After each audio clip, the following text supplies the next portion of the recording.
we go then. Hey, hello everybody. I am back with the Devil's Playground. Hello Nigel, how are you? Hi Karen, how are you, darling? I'm fine. Yes. Another day in the shit show that we call life. Crazy. Well, there's a few things I'd like to say. I'd like to say that obviously your hangout resonated with people, especially Gary, which you heard him talking. And yeah, and you don't know how happy I that made me feel when I heard what Gary actually had to say about it. And I want to kind of revisit that because I've found some stuff today actually. Okay, do that in a second then. Oh, do you want to carry straight on then? You want to go straight into that, or you want to chat for a couple more minutes? Well, we can go into that if you want. Yeah.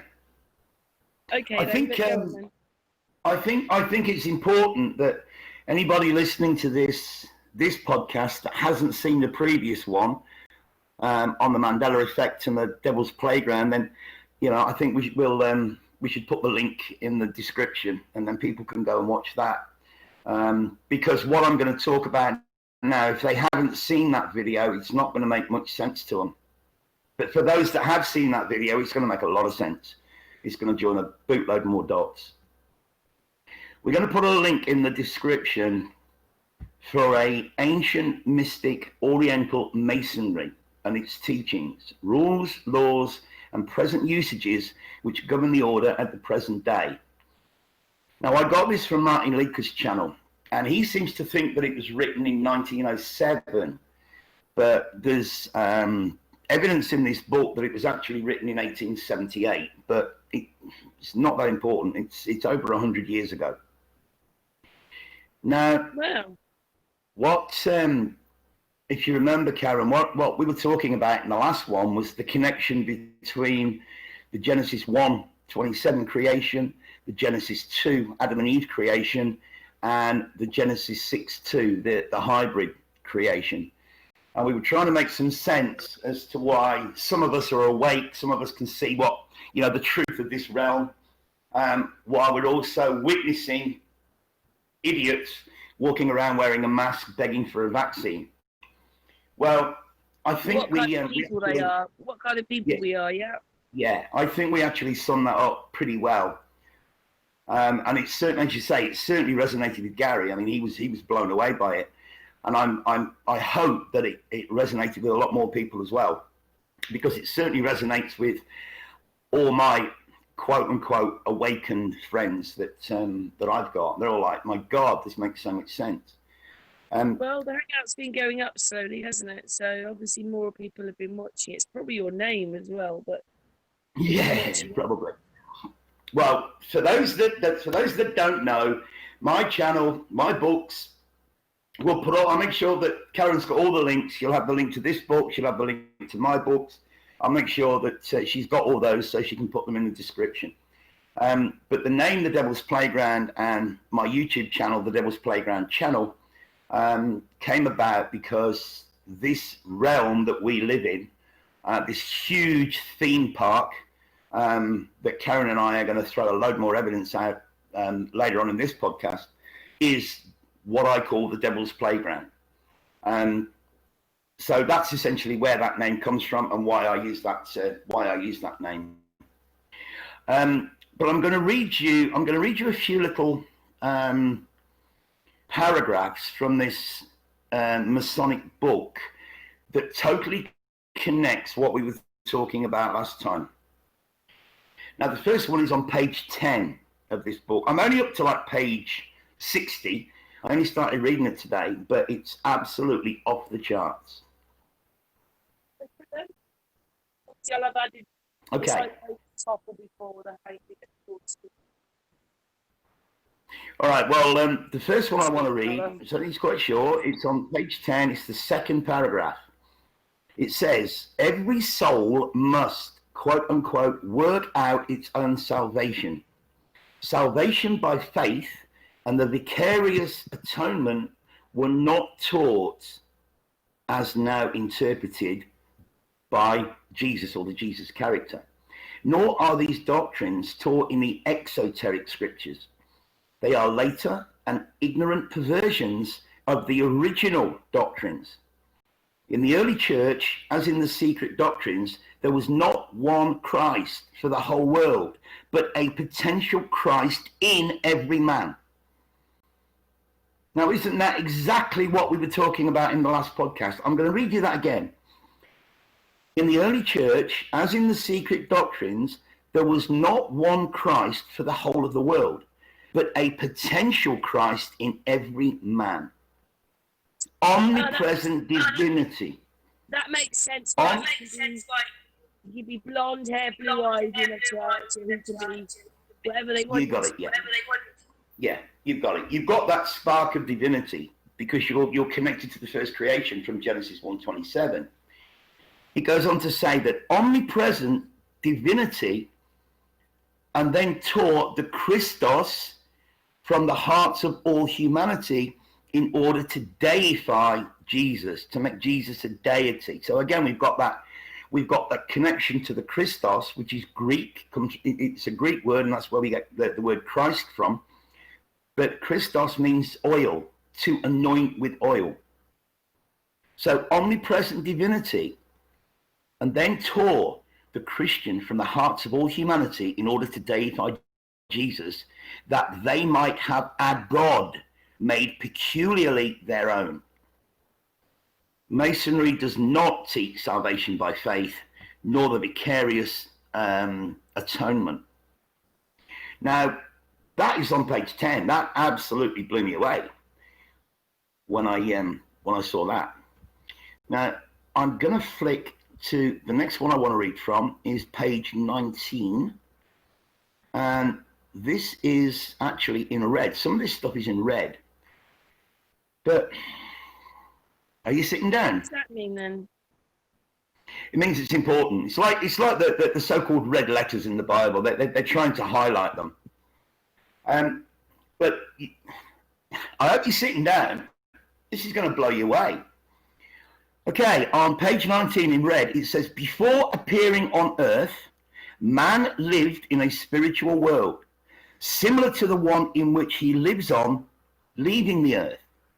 Which he lives on leaving the earth. Each awaits his turn in this world to appear on earth, an appearance necessary, a life of trials none can escape.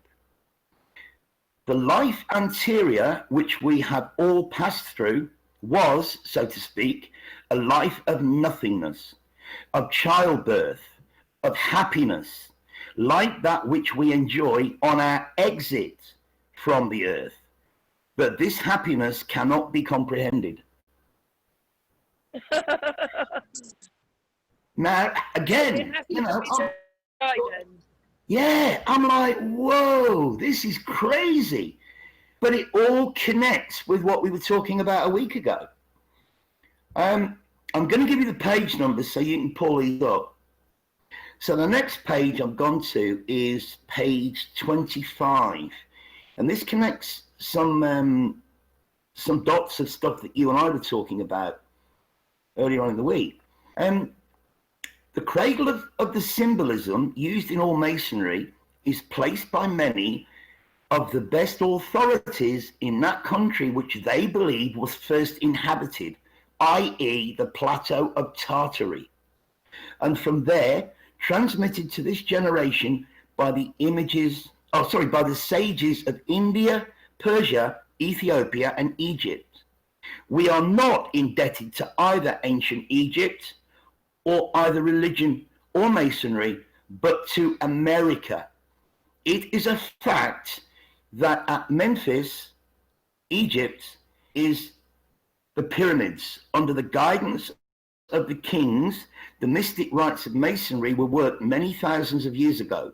But at that time, Egypt and the continent of America were one and the same. What were we saying the other day? Well, that's really strange because I put Tartaria as where we started, and I didn't think it was that. I didn't actually think it was that long ago, but I did put us at Tartaria. Well, it isn't because it says in America, rediscovered in the 15th century. Remember, I said everything connects back. Didn't I? I said that. Yeah. I said something happened in before. It said with the fourth time. That's where it is, because he's illegitimate, and then all these things happen. It's a very confusing time. Before Henry it goes Edward the Fourth, Henry the Seventh, Henry the Eighth, Elizabeth the First, and just when you've got to Elizabeth the First, you're like 1501. But it's like the late 1400s. Yeah. Well, it's the late 15th century, so 1492. Well, there you go. Then that means that will be Henry the Eighth when we broke up from the Christian church. You got it. You got it. Church. So, in America, rediscovered in the 15th century and repopulated in the 17th century, so America's was recovered Egypt and the Promised Land, or the land of the constellation of the Eagle. The eagle. The symbol of America is the eagle. So what? No matter how numerous. So originally, America was Egypt. Yeah. They were one and the same. No matter how numerous or complicated the works of a lock may be, if but the right key be applied. Oh, sorry. I read that out of context. No matter how numerous or complicated the works of a lock may be, if but the right key be applied. In other words, they can unlock the door. The Great Pyramid proves... It's the film now. I know, babe. This is mind-blowing. The Great Pyramid proves to be the long-sought key to the mysteries, at once of mythology and of the great world religions. Especially interesting is it to Americans in this year of the Columbian celebration of the 400th anniversary. So that's got to be 1892 then, of the rediscovery of America. This is off the chart. Would you explain the film you asked me to watch? Oh, the Adjustment Bureau. Yeah. Oh, guys, if you listen to this, if you listen to this podcast and you have not watched the Adjustment Bureau, or you have watched it many years ago before you quote unquote woke up, go and watch it again. It will blow your mind. Right, I'm now going to page. The love story. Nigel, it's not the love story that starts in the man's toilet. It's the rest of it. Well, it's all of it. Yeah. It is to do with the love story, but it's not what you think it is. So watch the whole thing. Yeah, and maybe you and I could talk a little about that, about the problems that you and I have been facing. But I don't want to spoil the plot. A lot of people don't know about you and me yet, do they? No, they don't. But maybe sometime in the future we can do a podcast and let's get a few people to watch the Adjustment Bureau and make a comment, put a comment below and say, hey, I watched it. What's the story? And we'll do a podcast on it. Nigel, right, tell people a little bit. Okay. Tell them a little bit then. Well, you tell them a little bit. You tell them what happened when after we did our first podcast and we were talking till 4 o'clock in the morning. Well, you want me to tell them? You asked me to marry you. Yeah.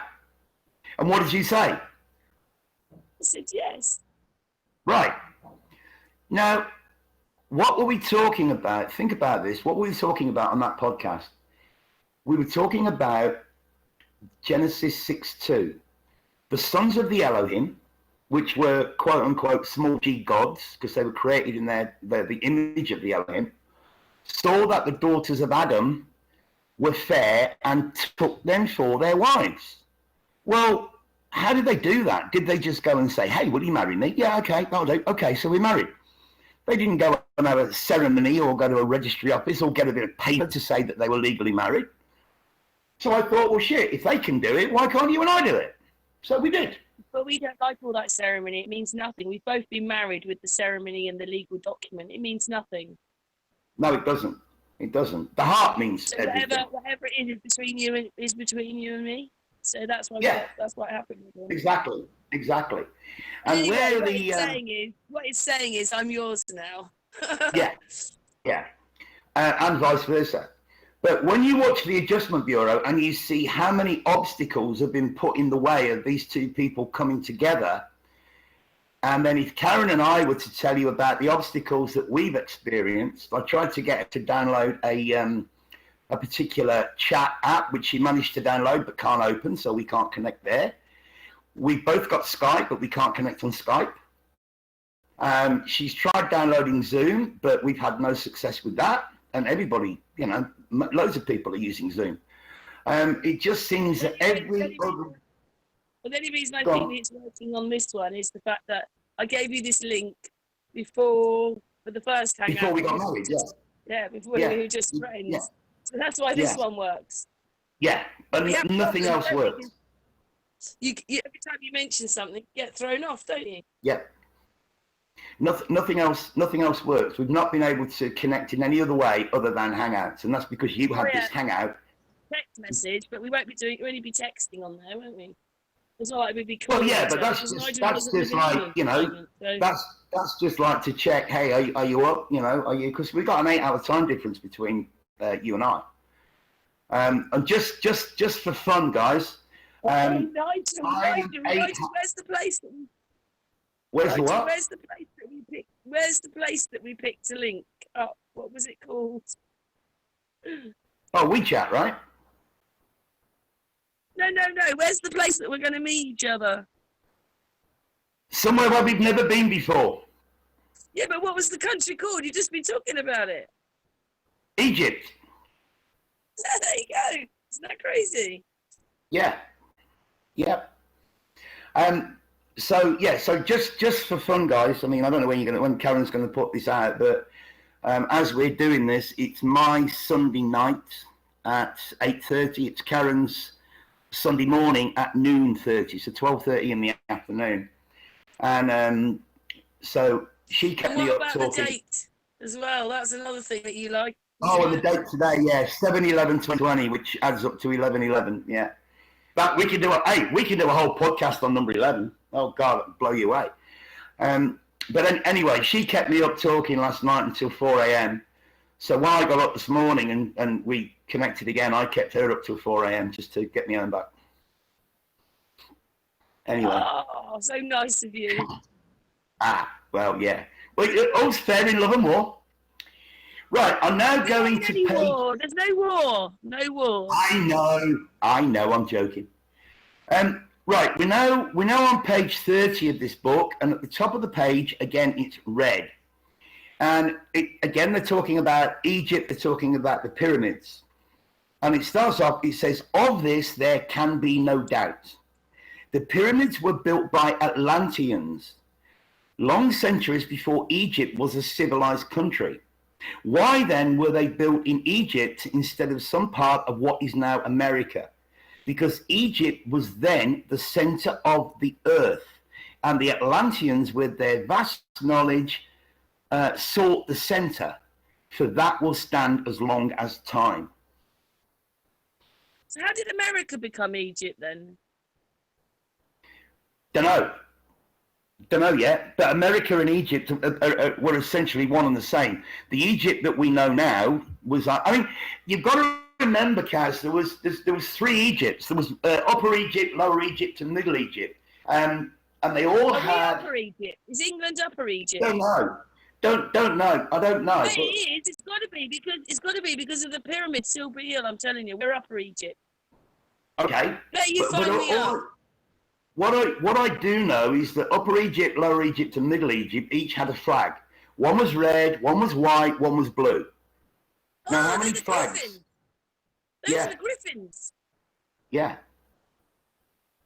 Red, white, and blue. The UK flag's red, white, and blue. The American flag's red, white, and blue. The many flags across the world that are red, white, and blue. And they all go. It can all be traced back. That's why. Do you remember? I had a hangout. And we would go through the military stuff. And the guy Jeff, it was Jeff. He said, "That's it. You go to war with each other. You have the same kind of uniforms. You break away from the UK, and you have the same. You're picking the same colours in the flags." He said that wouldn't be, would it? You wouldn't pick the same colours if you're separating from someone. Like the American flag is red, white, and blue. The UK flag is red, white, and blue. Yeah. So these 3 tricolours or the tricolour as it's known, the red, white and blue, can be traced back to the 3 flags of Egypt: the Upper Egypt, Middle Egypt, Lower Egypt. You've got to be in it, like you've got the pyramids in Giza, and actually the I think that's Upper Egypt. Avery or Stonehenge, the ley lines go straight to the ones in Egypt. So I'm oh God! Listen, I don't know if anybody, if you or anybody listening to this is familiar with a channel called Michelle Gibson. Literally spelled Michelle Gibson. It's just a name, and she's done tons and tons of work on ley lines and how she's connected them all together, and it's absolutely off the charts what she's done. It's crazy. Well worth checking out. Marie Wheatley says that most ley lines were man-made. Yeah.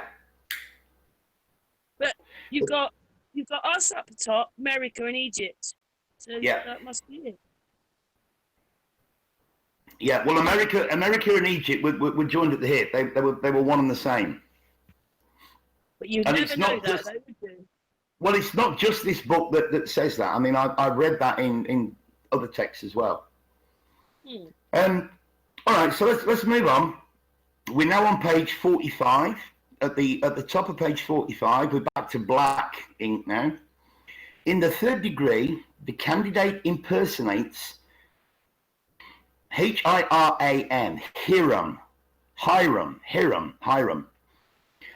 who has been shown to be identical with the Christos of the Greeks and with the sun gods of all other nations. So Christos, Christ, remember, is the Son of God, the S-U-N, the Son of God. This all relates back to sun worship. And I'll tell you how it relates back to the Christ consciousness in a minute. The superiority of Masonry at this point all over other exoteric religions consists in this. All these religions take the symbol for the thing symbolized. Christ was originally like the Father. Now he is made identical with the Father. Here lies the true meaning of abith, which means of or from my Father.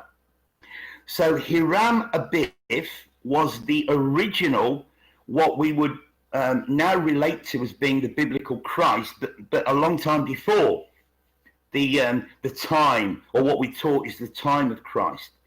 So Hiram means Christos, and Abith means at one with the Father, i.e. of or from. Oh, so that's a good word, because in films they don't really, you never associate that word with good. Do you remember the film Abyss? Yes. Do you remember that film? I remember, yeah. They're underwater, and it wasn't a good film, was it? Abyss wasn't a good name. We know they twist everything. So it then goes on to say, in deifying Jesus, which means to make him a deity, in deifying Jesus, the whole of humanity is bereft of Christos as an eternal potency within every human soul, a latent Christ in every man. You've got that in you. In your brain, there's the Christos in your brain. Well, yeah, but what they're saying here, in deifying Jesus, and in other words, in making the Jesus character being external, in making people externalize this deity, instead of understanding that we have it within us. Well, can I just say one thing? Can I just say one thing?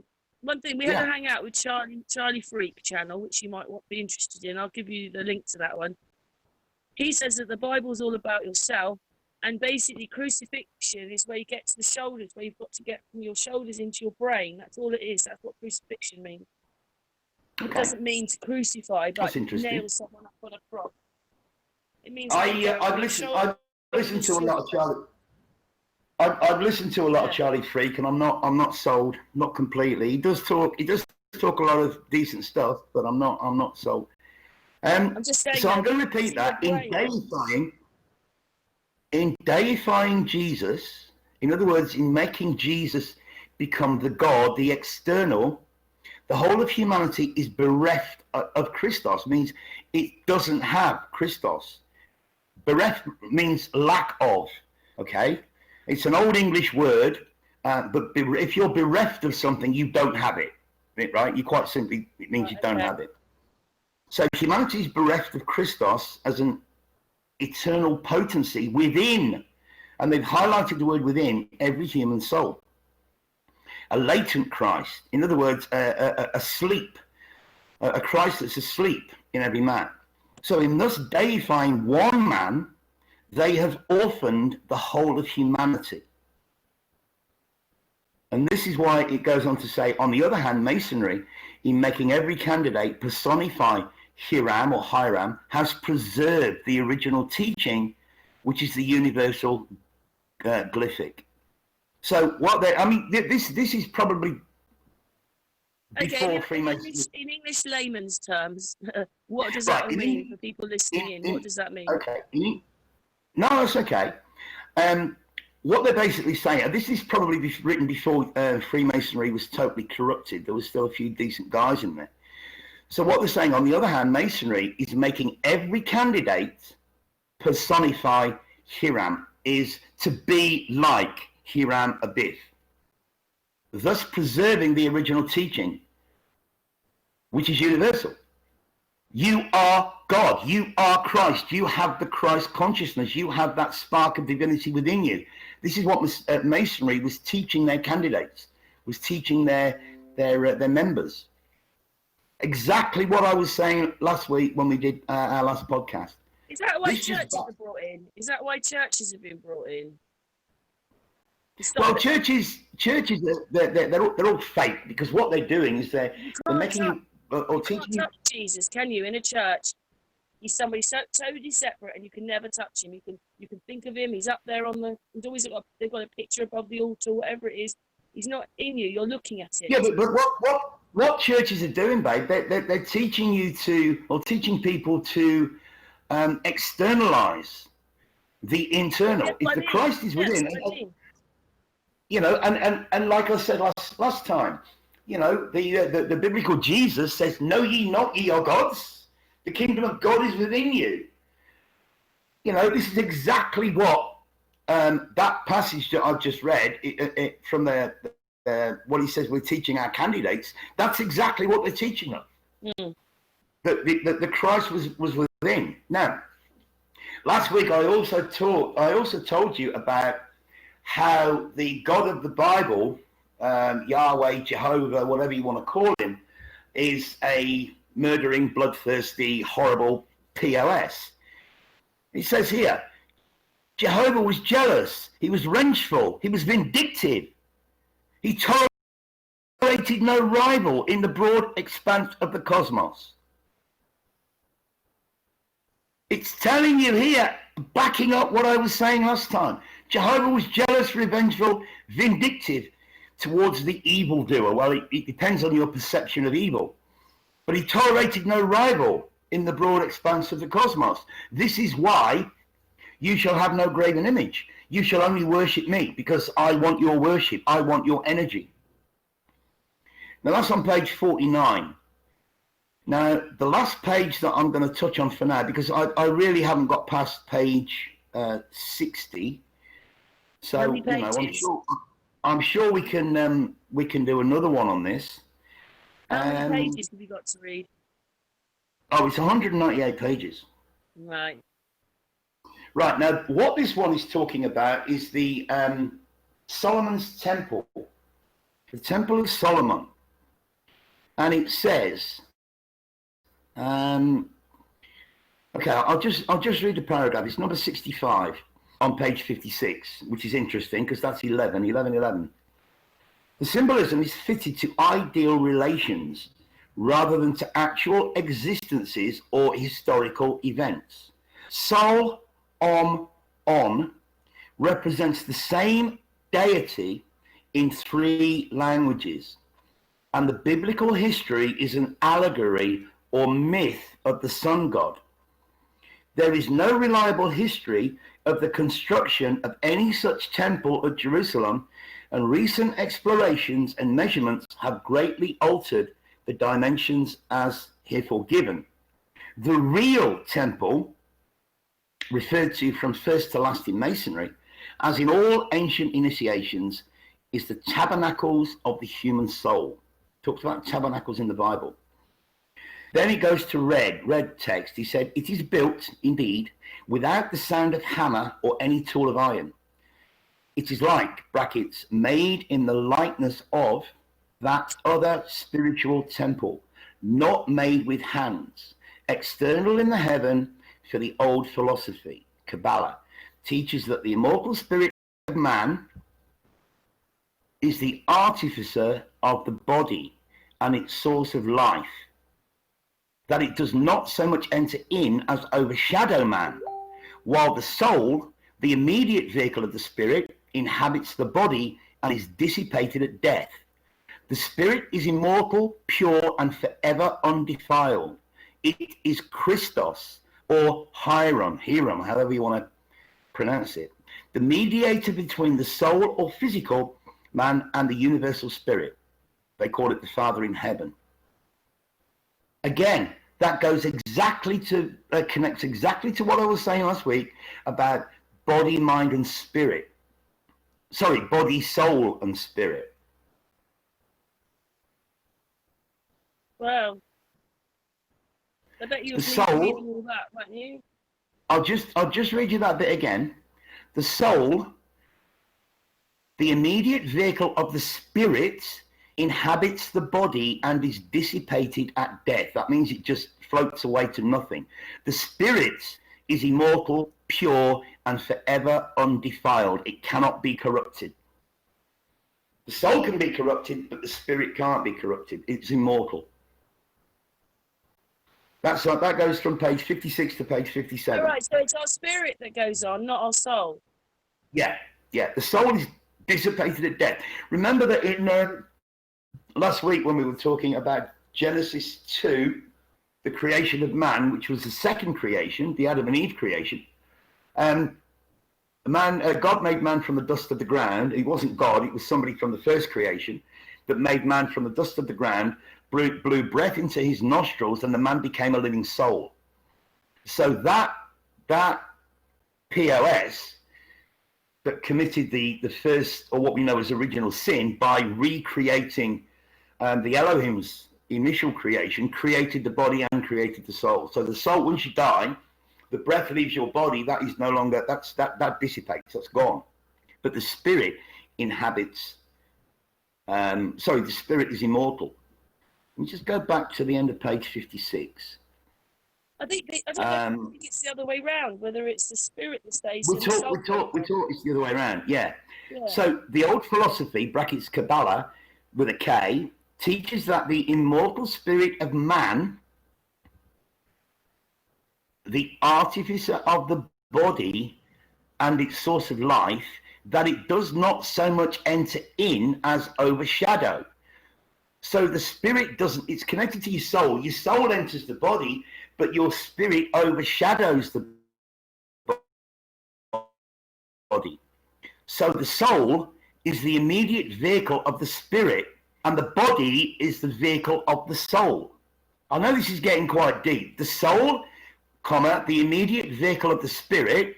So the soul is the car that the spirit drives, that inhabits the body.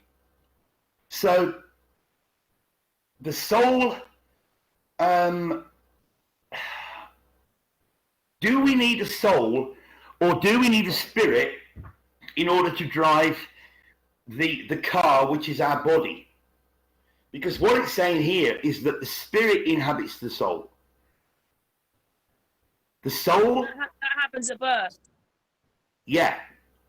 The soul is the immediate vehicle of the spirit, which inhabits the body, and the soul is dissipated at death.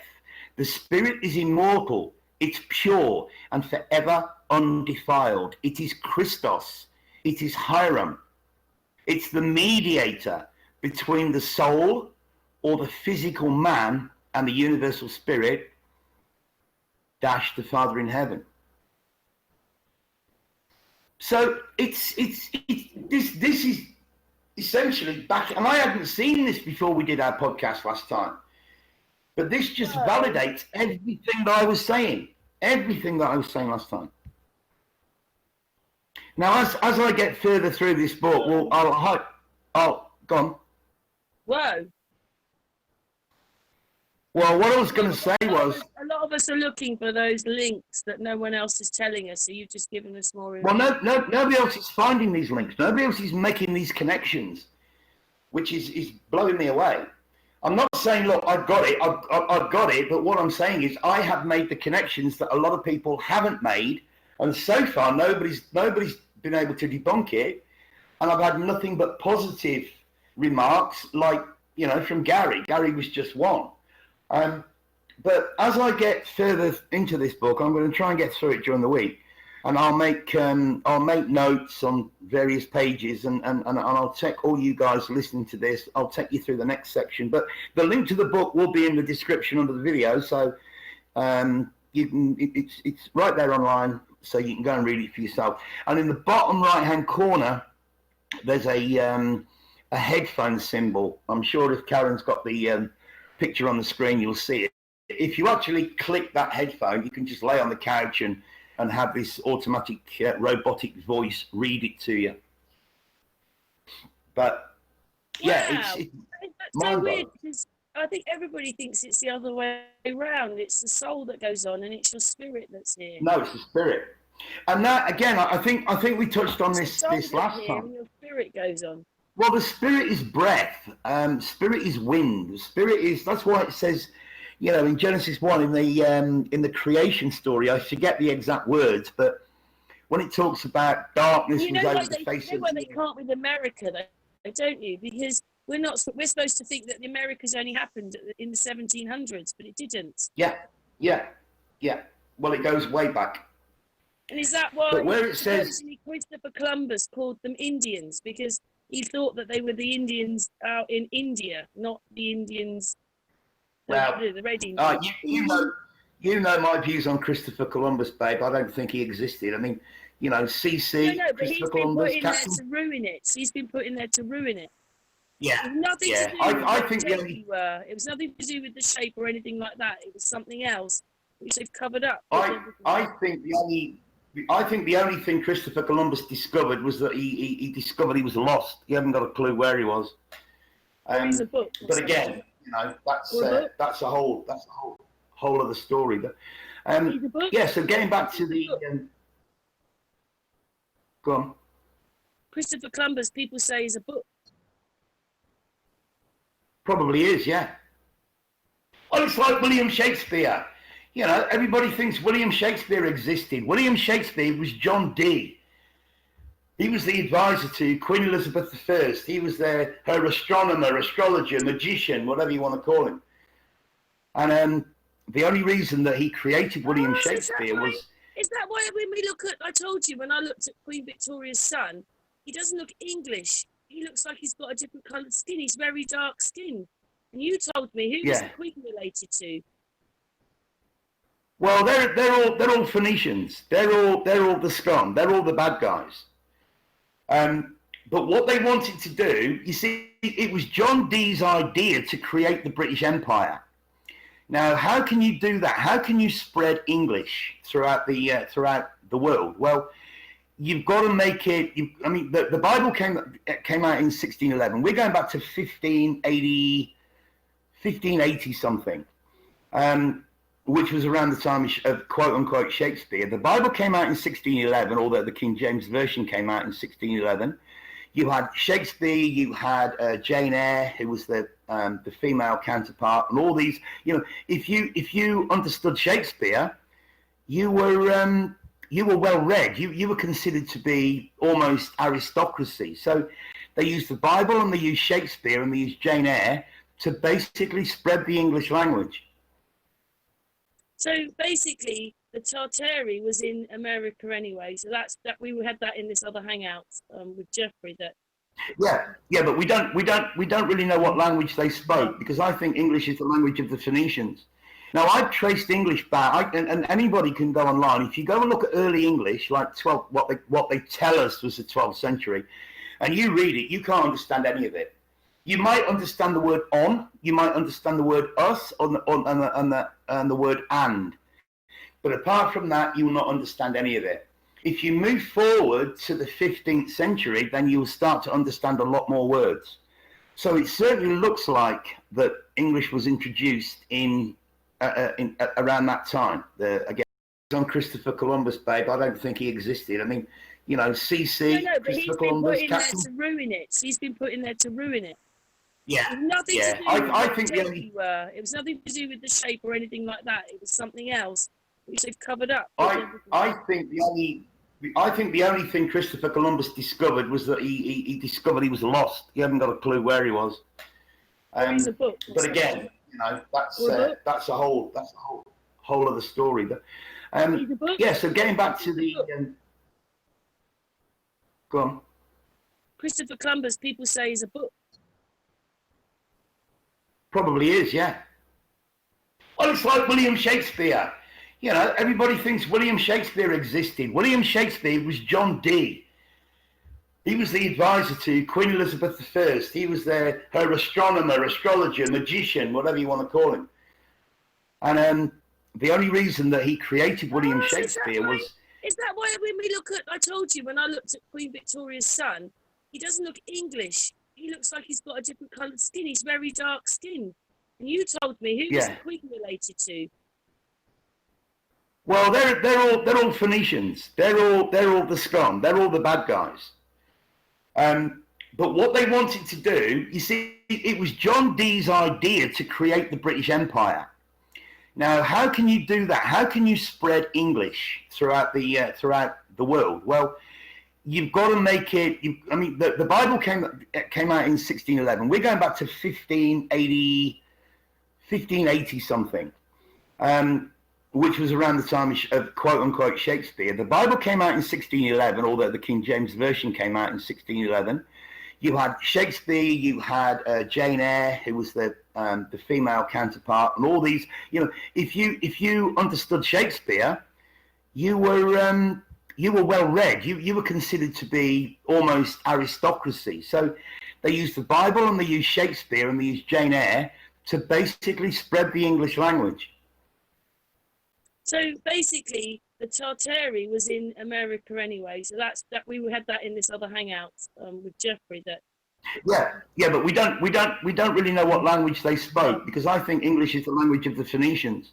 Now, I've traced English back, and anybody can go online. If you go and look at early English, like what they tell us was the 12th century, and you read it, you can't understand any of it.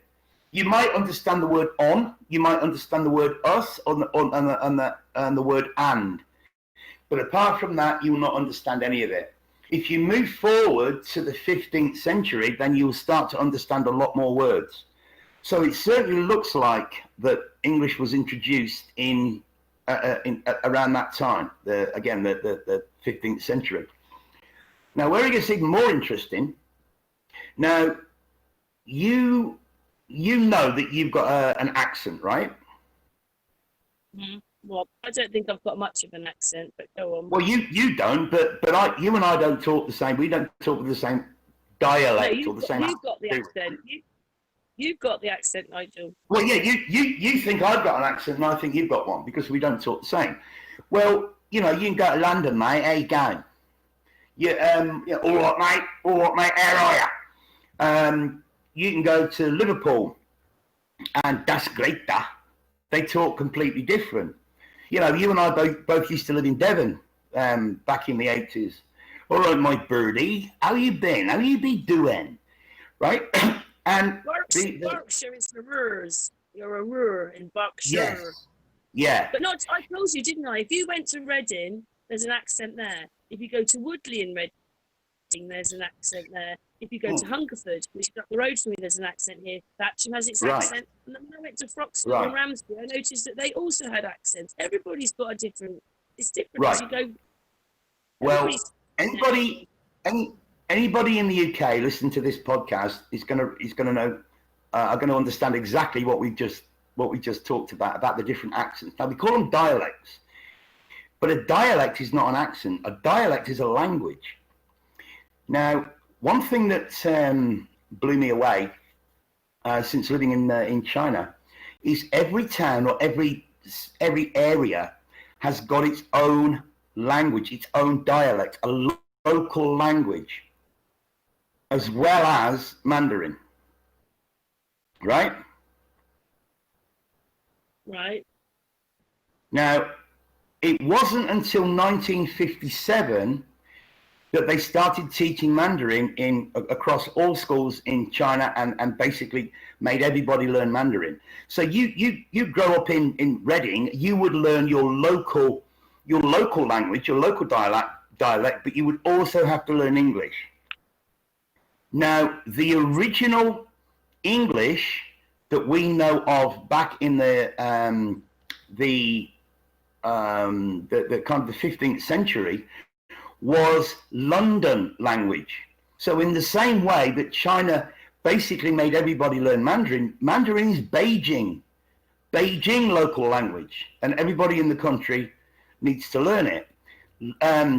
What we now know as English as well. That maybe when I was looking at those maps in the 1500s, when I was doing it the other day with Jeff, he said, "Look, no, sorry, it was not. It was another channel." And then we talked about it. Me and Amy talked about it. So it was about the military and that side of America. When they showed the maps, each little bit had a bit like a town and a castle in it. That's what the guy noticed on the map. That each area had there's loads of towns and castles. But we had the same thing because each county had its own yeah, they did. But you see, I mean, like that Masonic book talks about. America was repopulated in the 17th century. It was rediscovered in the 15th and repopulated in the 17th. Yeah, essentially, that's when we started going over to the concentration camps, and they took our children. Well, yeah, I mean that's a whole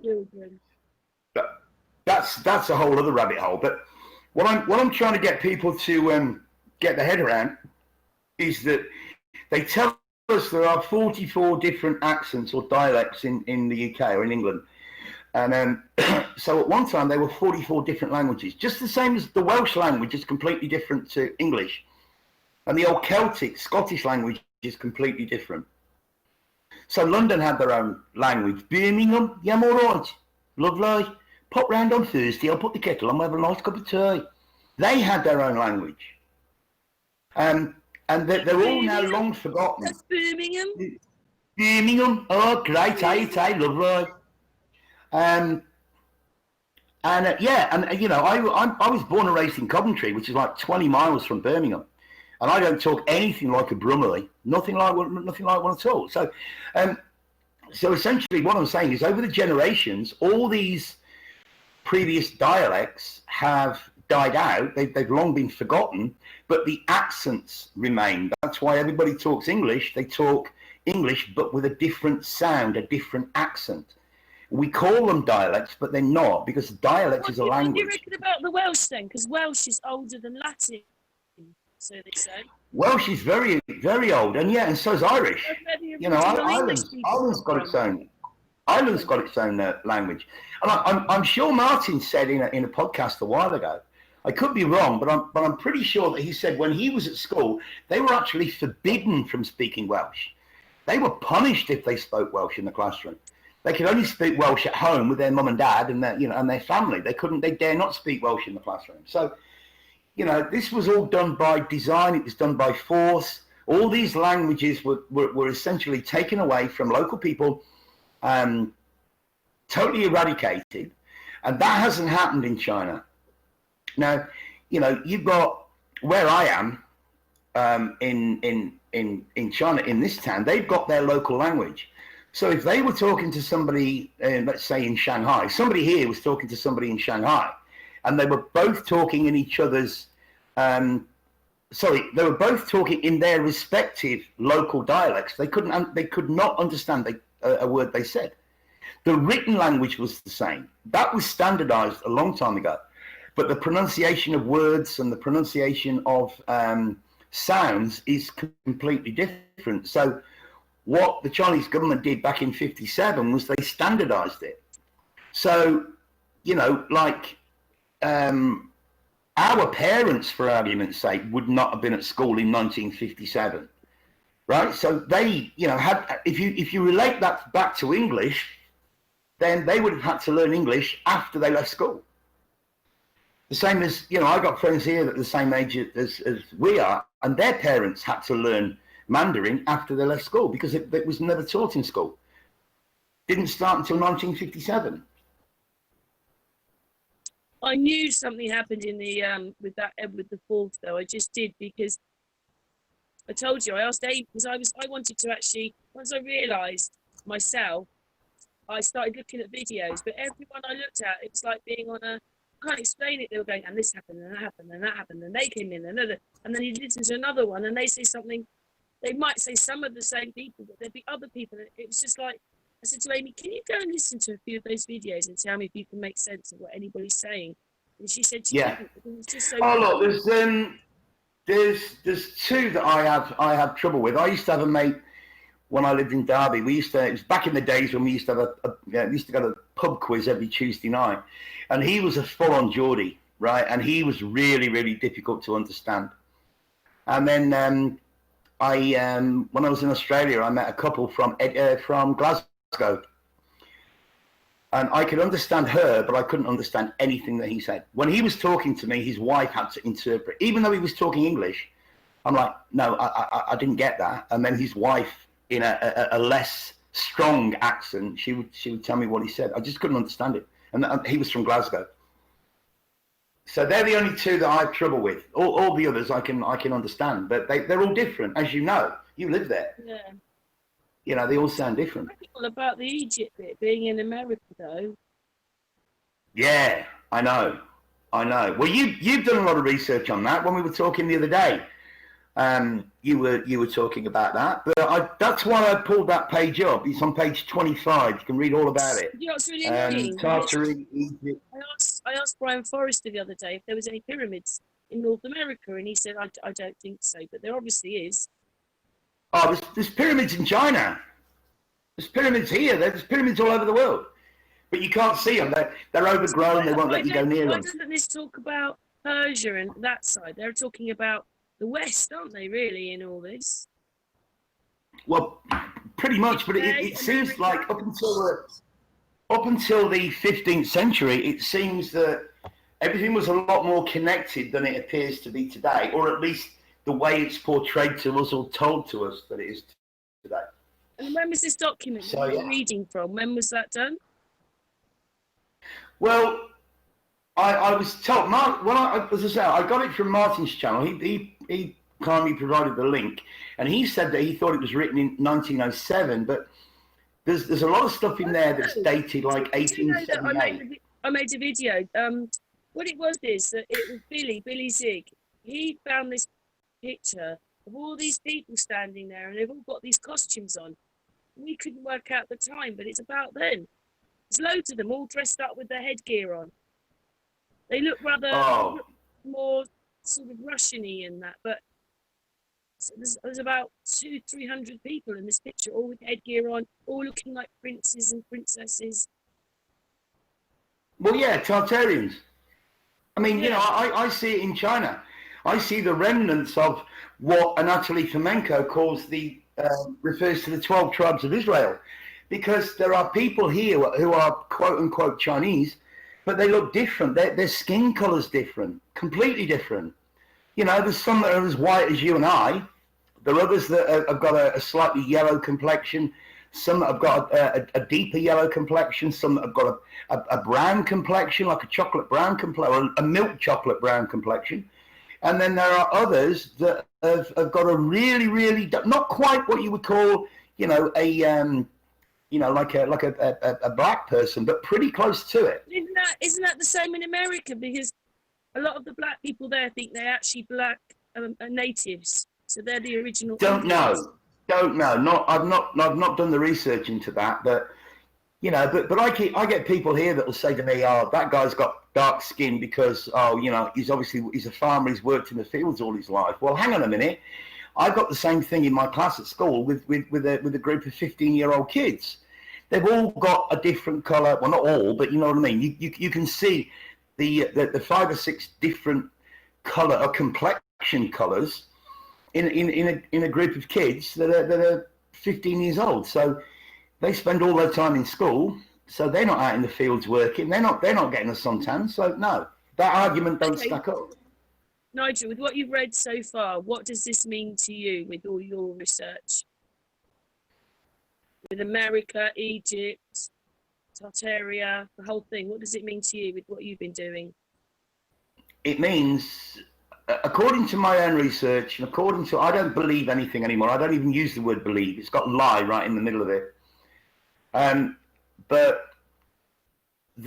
what we know as the cataclysm, the Great Flood, the multiplication of buildings and so on and so forth, the loss of Atlantis, I think that happened in the 15th century. Atlanteans. What Jeff reckoned, I think it was Jeff, he reckoned that it was Tartarian and our own, technology mounted together and caused. With Atlantean technology, yeah. We froze. We probably didn't, but it was, like I've seen maps. I showed you. I haven't showed you them properly, but obviously you've got Antarctica, which has got ice on it. But there would have been the same above Russia, but that's gone now. Right. Well, let me tell you what I actually think. That must have melted. We still stay. Yeah. I've tried to debunk this. In 1500s, we looked the other day. Well, I was telling you that South America was linked to Antarctica, and there was no Australia because that was part of Antarctica. That was Australasia.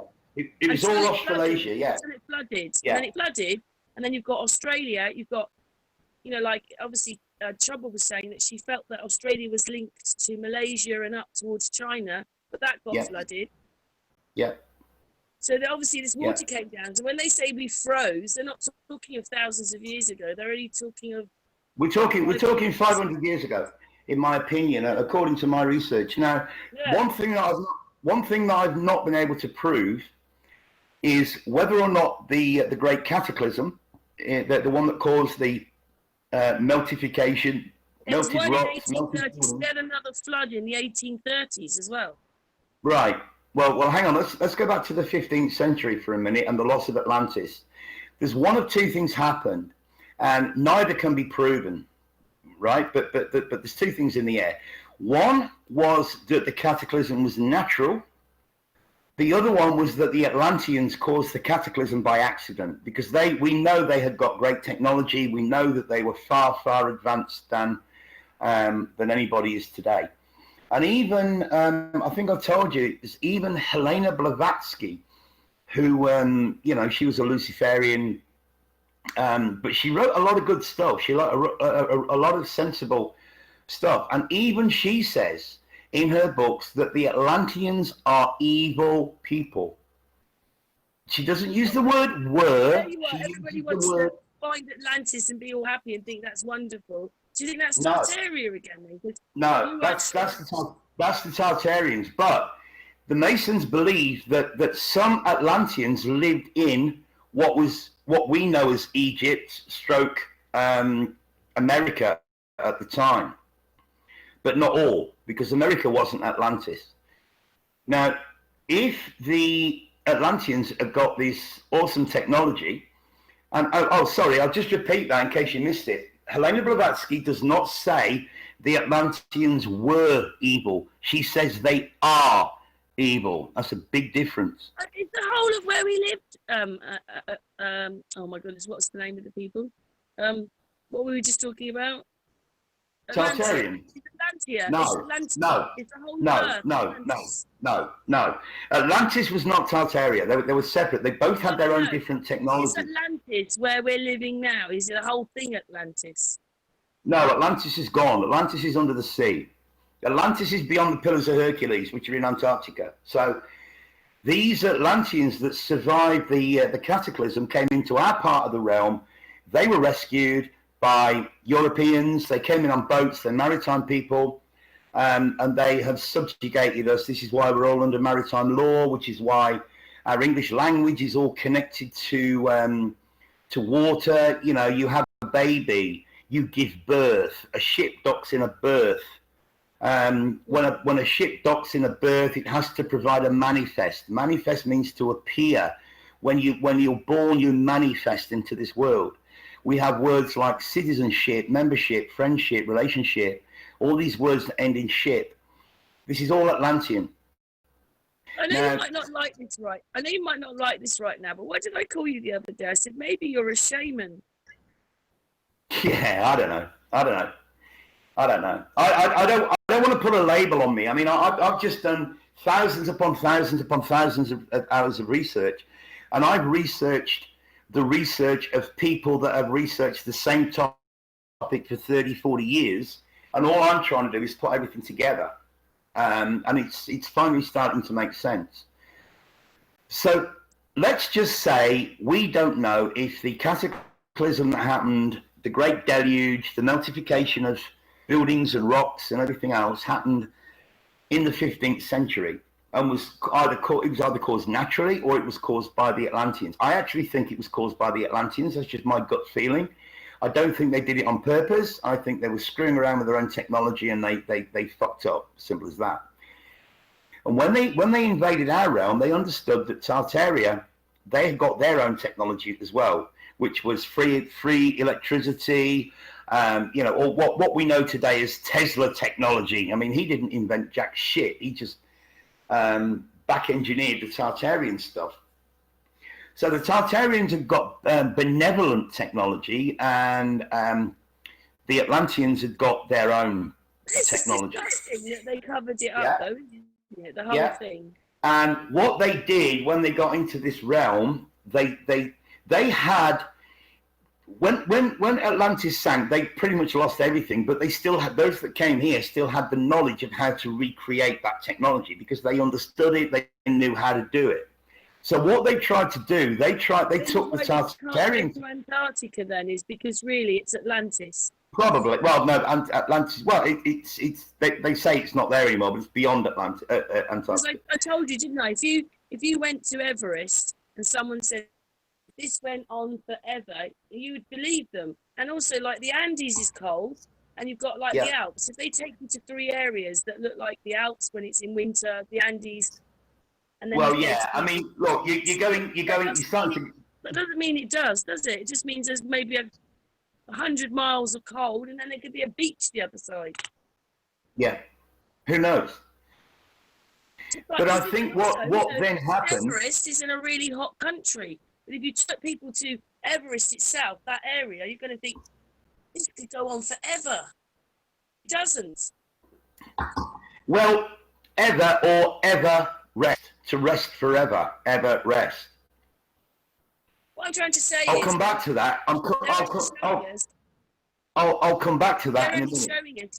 They're only showing us the cold areas of it. But if they took you to Everest, and they said this is Antarctica and it goes on forever, then you're going to believe them because we're only listening to them. Well, of course you are. This is why we believe everything that we're told, and this is why, again, religion, the church teaches us to look outside of ourselves, to externalize, to look for the God on the cloud, look for the Jesus coming back to save you. And yet they've been giving us little pissed on breadcrumbs, as Matt from Quantum Conscience likes to call them, for years. I mean, here's a really good one going back to the 60s. Here's a really good one that I've only only started to begin to understand. Captain Kirk, Space, the Final Frontier. These are the voyages of the Starship Enterprise. Okay. Well, what is space? Well, you've got space in your house, for one. You've got room in your house. Have you got space in your head? What about the Starship? What about Enterprise? To enter means you will get the prize. I don't know. Are they throwing it out there? We know that we've got to do the exact opposite to what we are being told we're supposed to do. So we're supposed to be looking outside of ourselves. It's quite demonic, isn't it, what they've done? Oh, totally demonic, yeah. But we're taught that we're supposed to look outside of ourselves to find salvation when the complete opposite is true. You've got to go inside. I'm going to read that quote that I sent to you. I emailed to you the other day because I really want people. Outside, John. Don't forget, you can never do it here. You need Jesus or God. Yeah. You can't do it yourself. Yeah. Whereas I think My connection's always been from myself to whatever it is, source, God, whatever you want to call it. Feel that's in me. But a lot of people don't, do they? They need that Bible, they need that book to do it, but you don't. You do it from the inside yourself.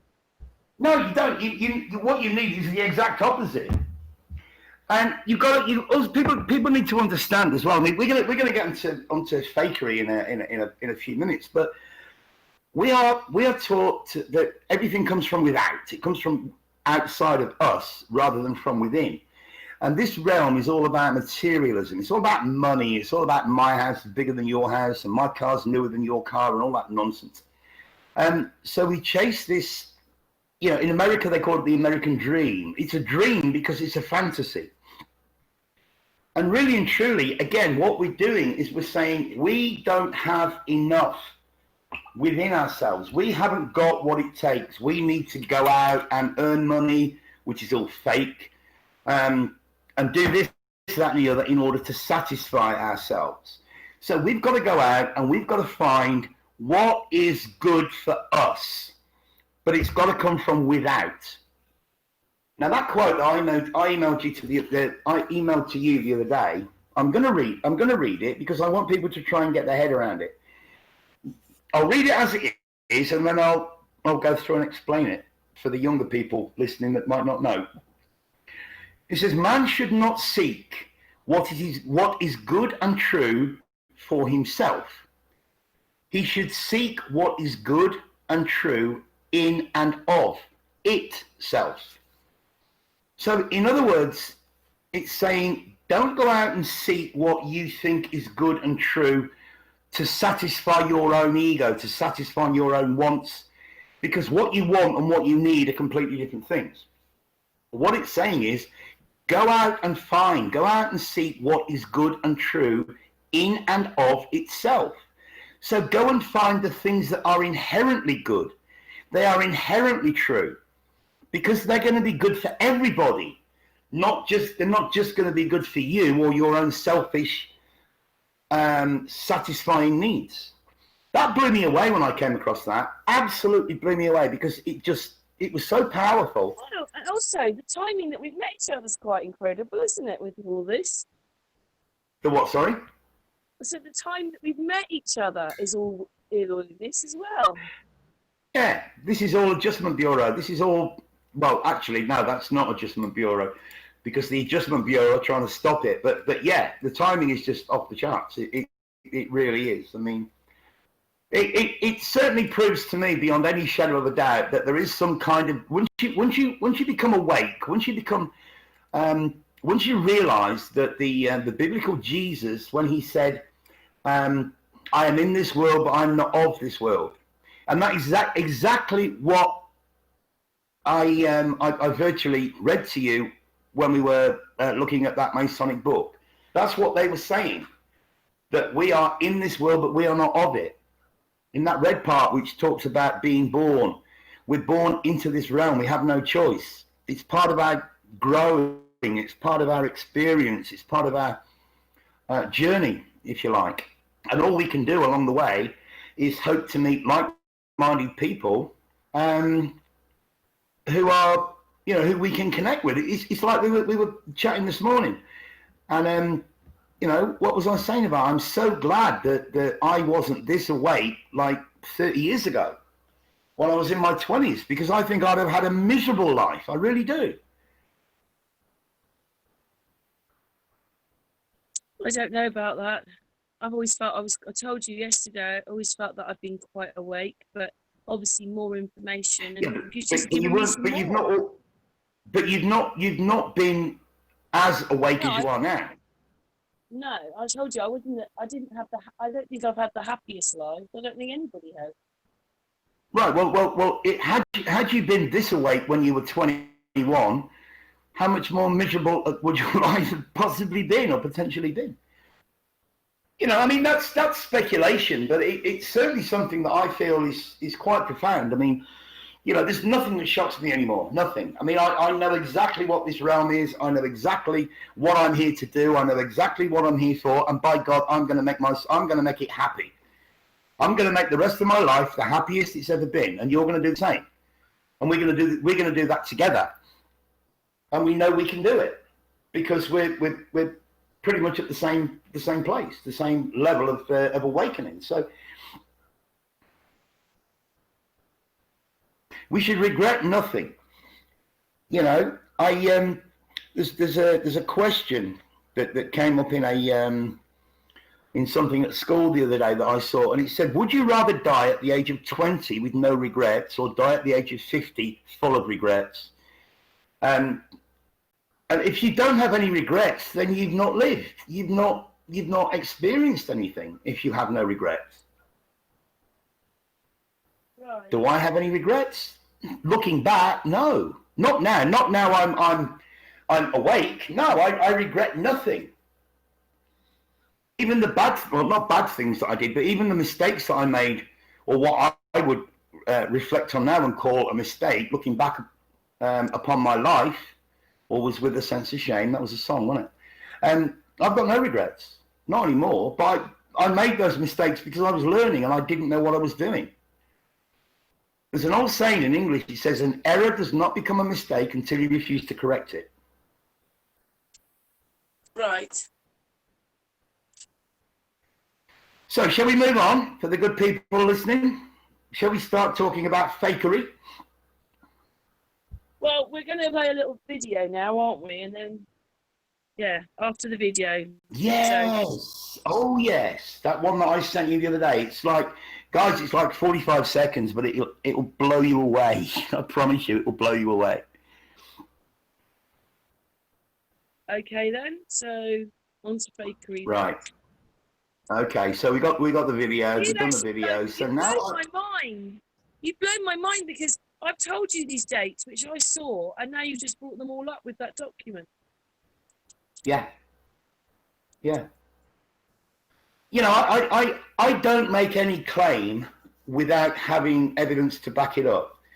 When I say I think this is true and I know this is true and so on and so forth, then don't take my word for it. You know, if you go, well, hang on, Nige, if you believe that, or sorry, believe, forget that. If you think that or you know that, where's the evidence? I'll give you the evidence. I'll show you the evidence. I've got it all.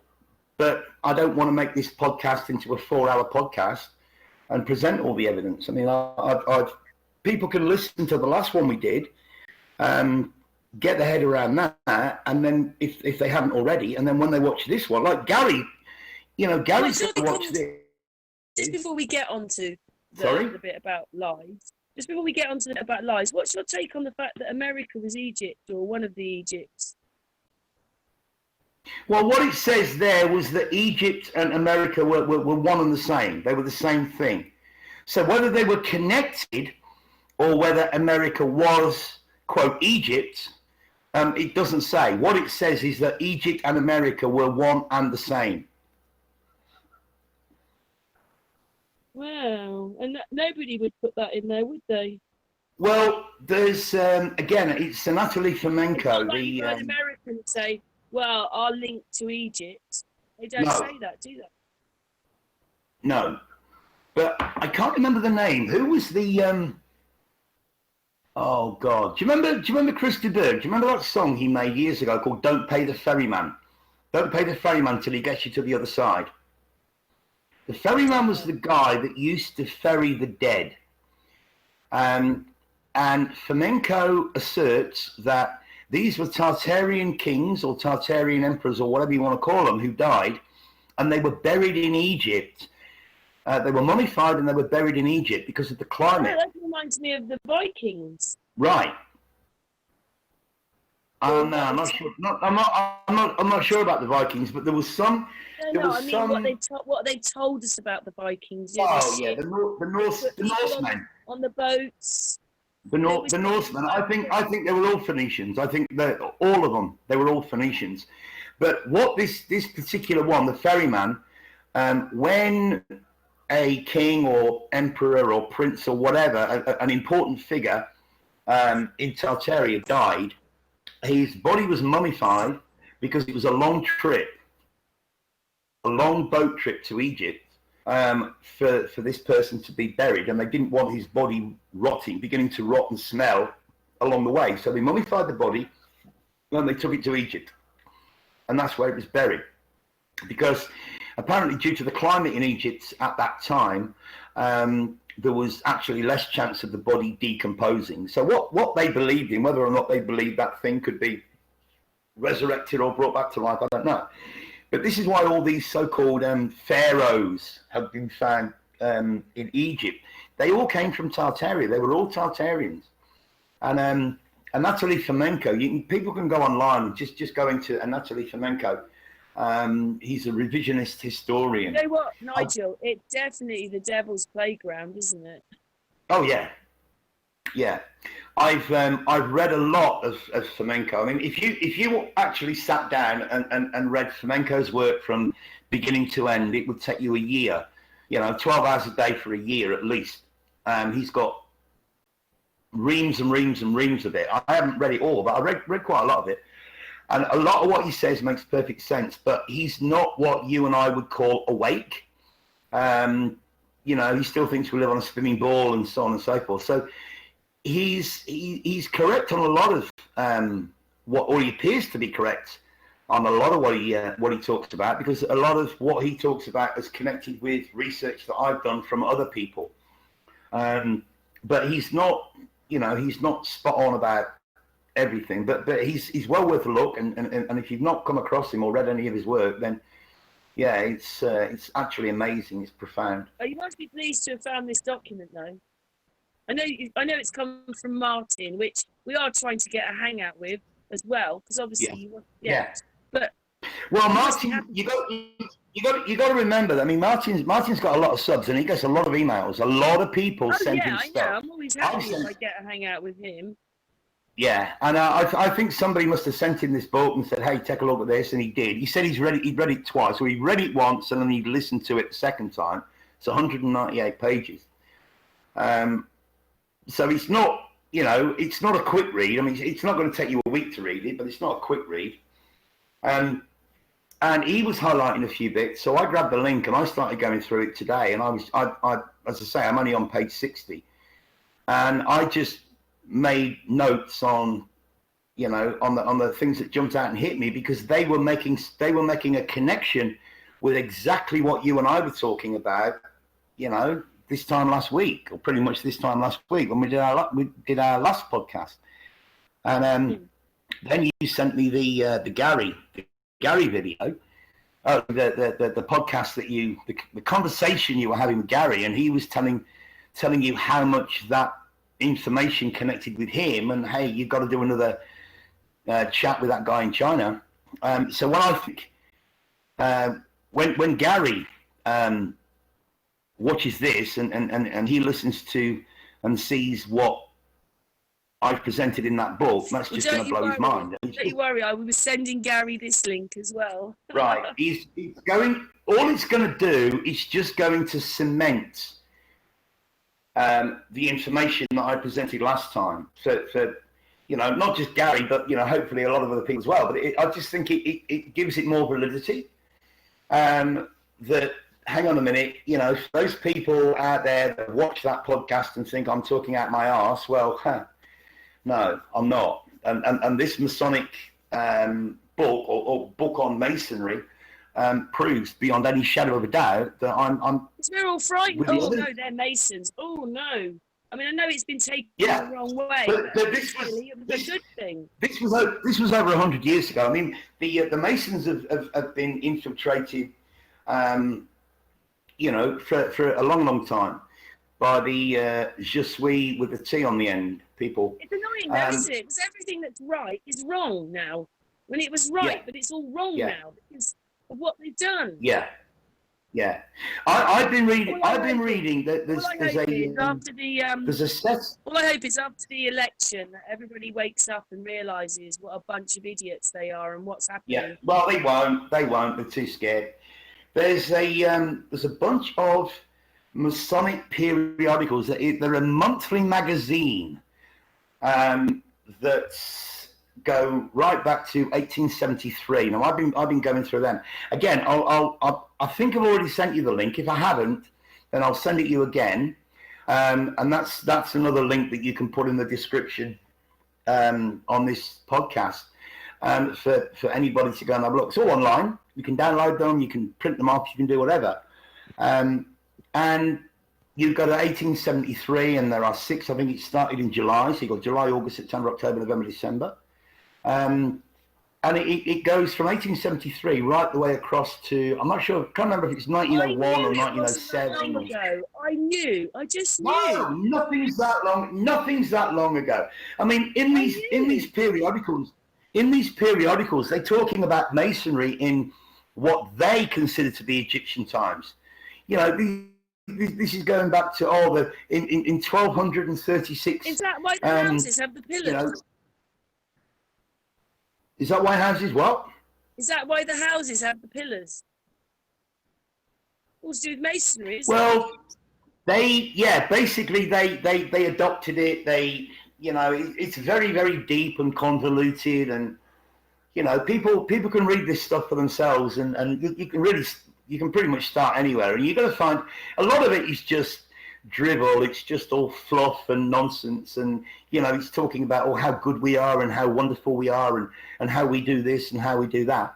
But there are some diamonds. There are some diamonds in there. Now, before we move on, so we're going to move on now. I'm just going to put the time down. I've got to put a video in. Right, hang on. No, we're not, because you made me lose my train of thought. Let's go back to what we were talking about with the cataclysm. Yeah, that's what we're going to do. We're going to go on to the live now. No, hang on. We've missed a bit. Sorry, guys. Karen's really good at this. She's really good at knocking me off my little my train of thought. So sorry. What I was talking about, I was talking about the cataclysm that I think happened in the 15th century. Was either natural or was caused by the Atlanteans. My gut tells me it was caused by the Atlanteans, but I can't prove it either way. Now, when they entered our realm, or our part of the realm, and we had all the invasions, the Vikings and the Norsemen and so on and so forth, the Phoenicians that Martin talks about, that infiltrated Europe and the UK and so on and so forth. We had the advent of the British Empire. In the late, so 100 years later, they started colonizing the world and pushing English, which I think is the Atlantean language, on as much of the world as they could. But they still had the technology that they lost when Atlantis sank. They still knew how to recreate it. And I think they took Tartarian technology and tried to combine what was already here to make life easier for them, and either try and add their technology to it or convert Tartarian technology into their technology. And again, they fucked up, and that is what caused the mud flood. And the mud flood seemed to have happened in 1811, 1812, and it's all been covered up by the BS Napoleonic Wars. Napoleon marched from France to Russia with 500,000 soldiers. Who carried the food? Who cooked it? It's all nonsense. So I think the Atlanteans that came into this realm after the cataclysm tried to merge their technology. I think he's there as well, because wherever he was rampaging through, everybody was trying to get away. Oh, let's move to America. Look, you've got. We all know about the French Revolution, and we all know about Bonaparte and all that stuff. But I don't think he. I mean, he probably existed. I mean, if you look at any pictures of him, he's always got his hand in in his jacket, the hidden hand. So he's certainly one of them. Helped us, like the people. You said, he's certainly one of them. That would help us to repopulate America if he was only one man. But apparently, Bonaparte was like 3 foot and a fag end. He was short, he was fat, he was chubby, but he led an army and conquered the world. No, I'm not saying he didn't exist. I'm not saying he didn't have a scrap or two, but he certainly, the story is not what, it's certainly not what we taught. And I'm firmly of the opinion that the Tartarians the Tartarian tech and the Atlantean tech screwed up and caused what we now know as the mud flood. Mm. Well, it's all in the timeline that I've been talking to you about, so that's quite incredible, isn't it? I obviously know. Obviously in me somewhere, I know. But anyway, should we get on to the next bit with the lies now? Yeah, it's all lies. Yeah, is the next it all fits in with the stuff that we're learning now. Yeah, it all fits in with what we're learning now. Yeah, it's amazing. But all this nonsense about this history going back thousands of years, and you know, Jesus walked the earth 2,000 years ago. They put everything into centuries when it all obviously happened in maybe a couple of hundred years. They've set it all out. They added 1,000 years to the calendar in 1582. We demonstrated that. We've got endless photos and pictures of books and maps and, you know, gravestones that have got a J instead of a 1. This is a PSA. You can't believe anything you see these days. These glasses aren't even real. Neither is my face. All this stuff was 3D tracked on using these dots that I drew on with this marker. Actually, the marker isn't real either. Neither is the background. Or my face. Have a good night. So and you know, the J's are pretty much, I think the earliest gravestone anybody's found. It's a deception, isn't it? It's just a deception here. The whole thing is deceptive, everything.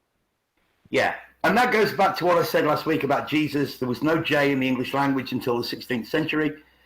So J was a H. You will find in these... You know what? They only turned us into a ball in the 1960s. Yeah. That's when they actually did it, 1960s. Yeah. Oh, Dave Weiss on Deep Inside the Rabbit Hole actually interviewed an old lady who was taught at school that the earth was flat in the 1920s or 1930s or whatever. Yeah. It was 1960s because it was going to the moon. I mean, what it is they get us concentrated on everybody wants to know what was on the moon, but maybe the people here were going, we want to see what we look like. It wasn't about my dad about going to the moon, but it was about what we were. My dad is 85 years old and he knows the earth's flat, or at least he knows it's not a spinning ball. So there you go. How would they know that? Oh, precisely. How would they know that? I mean, my dad wasn't taught it at school. I mean, my dad was born in 1935, so he wouldn't have been going to school until probably 1940, 41. What's the film they've got to watch? What's it called? I've forgotten what it's called. The Adjustment Bureau. The Adjustment Bureau. If you watch that film with Matt Damon, that brings into where we're talking about the lies. Oh God, absolutely. Oh my God, absolutely. what year that was? That was 2011. 11. Yeah, 11. I know. This is a PSA. You can't believe anything you see these days. These glasses aren't even real. Neither is my face. All this stuff was 3D tracked on using these dots that I drew on with this marker. Actually, the marker isn't real either. Neither is the background. Or my face. Have a good night. Yeah. There's the 11 again. The 11 again. Guys, if you're wondering, I'm not going to go into that rabbit hole now because it's a lot of personal information, but I don't mind sharing it with you in another podcast. We'll go down the rabbit hole as to why 11 is so important in, you know, what Karen and I are talking about. But it's actually pretty freaky, pretty scary. Well, not scary. 1 and 1 equals 2. Yeah. 2. Yeah. I can also teach you about Roman numerology. Actually, let's just spend 5 minutes talking about Roman numerals. We're not doing the lies now. We've done the lies. No, but the lies are not going to be that long. You've got the Harris picture to show people.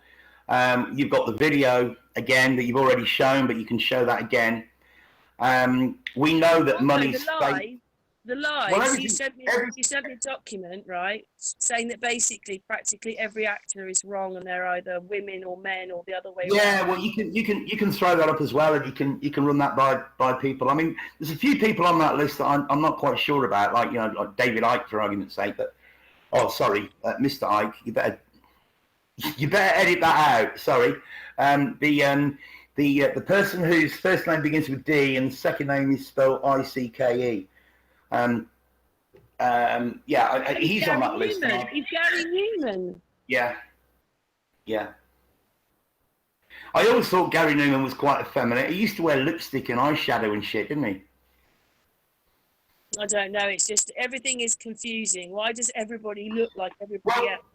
Well, everything. I mean, it's so easy to say that everything's a lie when really and truly. What's happening now? Was it because I sent you a link last night and Bing Crosby had 15 roles and he was Fred Astaire and Dean Martin with Gene Kelly. Yeah. And they were getting into his leg. I sent it out to a couple of mates of mine and said, "Hey, take a look at this," but they couldn't open it. So because I'd already watched it, so I didn't realise it was a one-time only. So I sent them your latest video. Again. I can send it again, but they no, it doesn't matter. I sent them your latest, the latest one that you put up. With them. Well, yeah, they were. But whatever the latest one was, I sent them that and I said, "Look, it's all along the same lines." So. That's John Lennon. It's all those people. Yeah, that's it, John Lennon. Yeah, so they've all gone and looked at that. So that's pretty cool. Gates, yeah. But let's just touch just for a few minutes on Roman numerals. This is something that Flamenco came up with, and it's mind blowing. First of all, even Martin will tell you, the Romans did not exist in the way that we've been taught. The Romans are the Phoenicians. They're the invaders. They're the Atlanteans. And what was happening at the time, Tartaria was a very wooded country. There was a lot of trees. And there were a lot of carpenters. Now, again, there's a link there to Jesus, who was the carpenter's son, all this, that, the other. Excuse me. And so what they would do is these guys, they'd chop down trees, they'd chop up the wood, and they'd make, let's just say for argument's sake, you're going to make a log cabin, just for ease of explanation. So they build this log cabin, and then they take it down because it's got to be sent to another part of the country or another part of the world.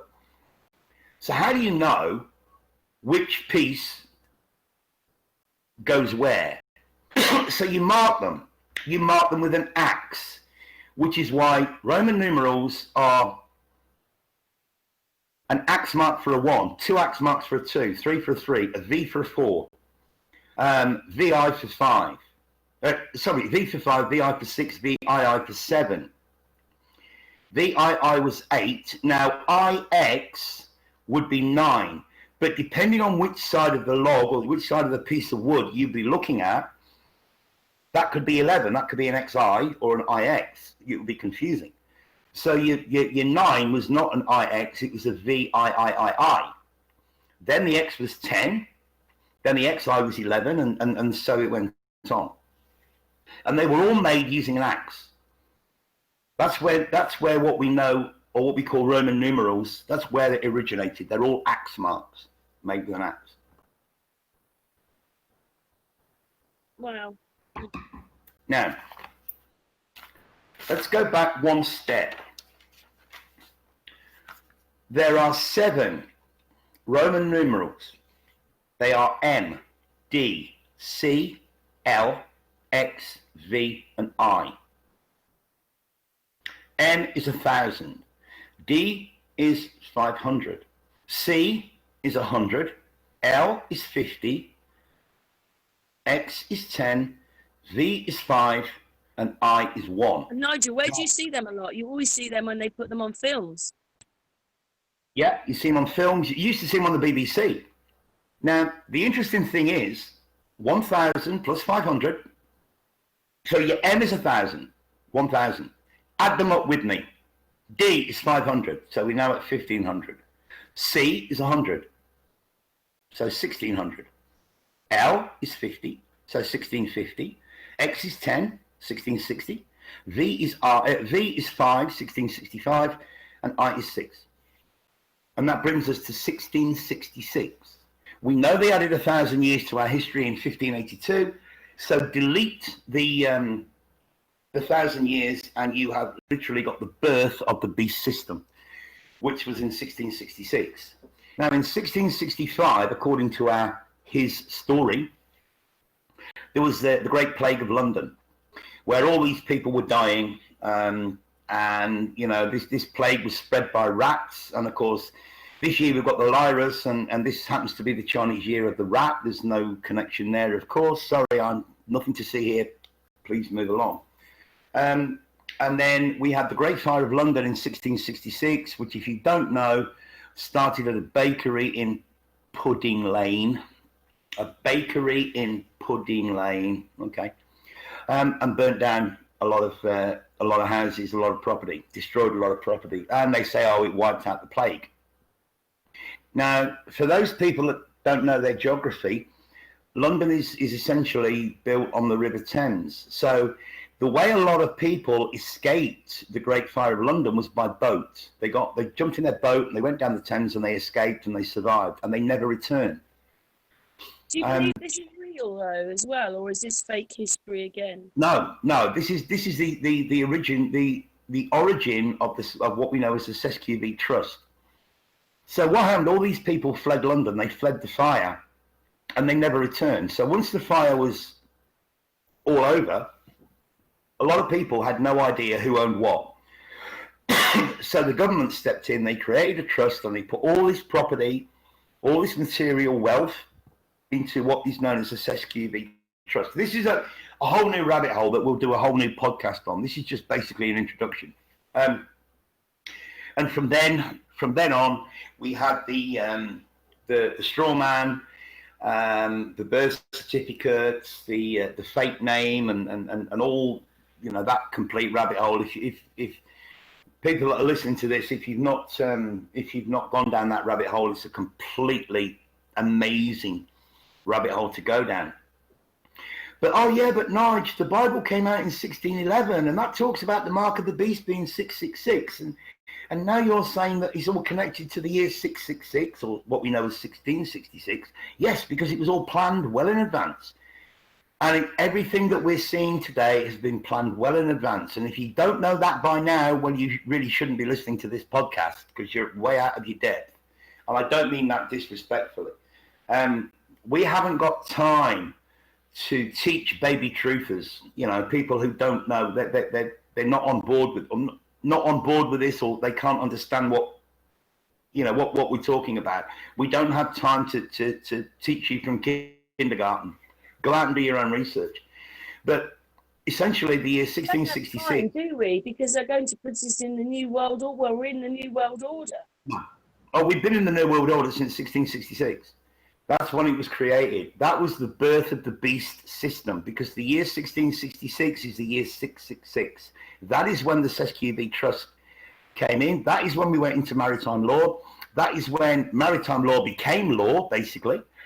That is the beginning of what was to become the straw man, the all caps. Like when you die, or when you leave this realm, your tombstone, your gravestone has your name in all capitals, the same as it does in your driving license, your passport, and so on and so forth, because it's not who you are, it's what you are. It's the name of your body, it's the name of your avatar, it's the name that your parents gave you, and it's the family that you happen to be born into. It is not you, it's what you are. It's like, you know, if you go out and call if you want to go out and create a name for your car. Can I ask you something? When was the Doomsday Book? When was all that? That was about then as well, wasn't it? I think so. Yeah, but you see what it was. This was the, or appears to be, the challenge to what we know as the Magna Carta, which apparently was in 1200 and something. I mean, who knows? But essentially, the beast system was born in the year 666, or the year that we know as being 1666. Now, there have been people throughout the UK who have painstakingly gone through cemeteries, graveyards, looking for the oldest grave they can find. And I think from memory, the oldest one that anybody's found was J 1628. So even though the added 1,000 years was created and added in 1582, we know there was no J until the 16th century, but even in 1628, they were still using the J instead of a 1. But nobody's found a grave that goes back or predates 1628. And if anybody in the UK is listening to this, then please go out, take a walk around a local graveyard on a sunny afternoon and see what you can find. If you find something older than 1628, then let us know. Because this is all information gathering, and we've all got to work together. I can't do this on my own. You can't do this on your own. It's why we call ourselves a community. Let's go out there and help each other. Well, yeah, but nice, there's one in my graveyard, like my local graveyard, that's 1611. Great, take a picture and email it over to us. Let's have a look. The Great Gravestone Challenge. Martin did a lot of work on that a long time ago now, and he's been down that rabbit hole as well. And nobody can find a gravestone in the UK older than J628. Would you believe it? At that point, my phone freezes and I lose my connection with, one of my connections to talk to Nigel. So what we've decided is that this hangout has gone on quite long enough that we're going to come back and do part 2, aren't we? Yeah.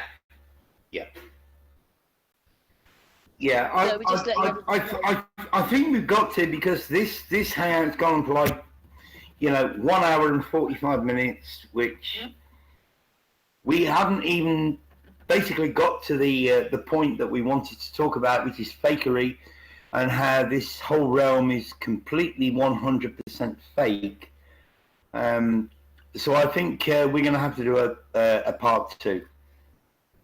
But everything you've said quite a lot of stuff. It's probably better for people to digest what you said. Well, yeah, but I kind of got carried away. I kind of got carried away in the conversation, and even though we both agreed that this podcast was essentially going to be about fakery, we're already 1 3/4 hours into the podcast, and we've not even touched on. Nigel, you're basically placing out a history which we all want to know about for a start. Yeah. Well, look, all I'm doing, I'm just trying my best to. It's much deeper than that, but it's just you've done that bit now, and I very much appreciate you putting. Obviously we had this hangout the other day, and now we're having this other one, and then that information comes in all at the same time. All I want to do is get people to open their eyes and take a look. And you don't have to believe what I'm saying, but go and search it for yourself, or for yourselves, and you'll understand that, this is not nonsense. This is not bullshit. This is not crap. This is real. This is provable. I can provide all the evidence. Information comes out at certain times.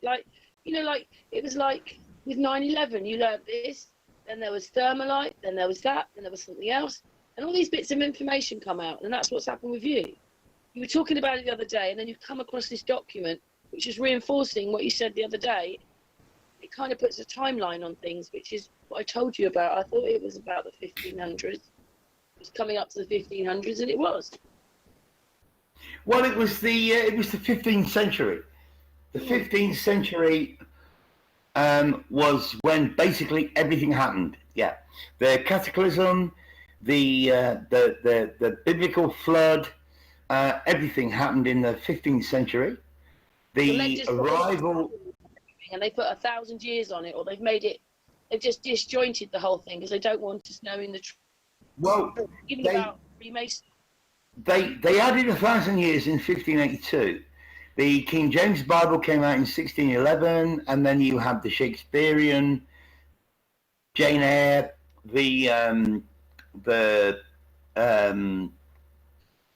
what's it called? The British Empire, where they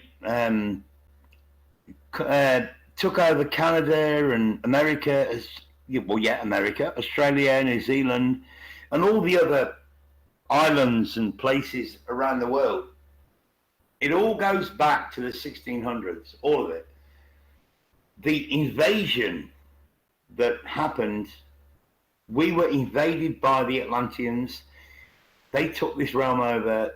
Their technology merged with Tartarian technology. They created a mud flood, which happened in 1811, 1812, all provable. So, no, nothing is 2,000 years old. Everything that we know in this realm can be traced back 500 years. And we are living in the same script. We're living in the same script that began in 1666 or 666, which, you know, everybody knows as the mark of the beast. Oh, that was the death of Elizabeth I. Well, what we know as being 1666 was essentially 666. That was the real year. That was the birth of the quote-unquote Antichrist. That was the quote-unquote birth of the beast system. It all happened in 666 or 1666 as we know it. And that is totally provable. You know, there's so much evidence and there's so much proof that that's when it all began. You know what it means as well? We've got to come back and have another hangout now, which you don't mind, do you? No, of course not. But anybody listening to this podcast need to understand this. You and I and Karen and everybody else listening to this, we were born in the middle of a movie. We were born in the middle of a script. And that is why we believe everything we taught is true, when in reality it's all a movie script that started in 1666 or 666. That's the real year. That's when it began. That's when it started. That is when the movie projector kicked off, was in the year 1666 or 666. And if you were born in the 60s or 70s or 80s or 90s, wrong as well. Yeah, but we were all born in the middle of a movie script. That's it. End of story. About that. End of story. Yeah. Anyway, shall we end this podcast now? But we're going to do part 2, and really hope that everything that Nigel said resonates with you. Thank you, Nigel. You're welcome. You're welcome. Or I mean, husbands. we started this podcast where we're going to talk about fakery, and we haven't even got there. We're nearly 2 hours, or just short of 2 hours, into a podcast, and we haven't even touched on the subject that we intended to touch on. So let's do all that in part 2. That's all right. Thank you, hubby. You're welcome, wife. Love you. Anyway, thanks everybody for watching. Hope you've enjoyed this, and we'll be back with part 2. So it's good night from me, good night from me and Nigel.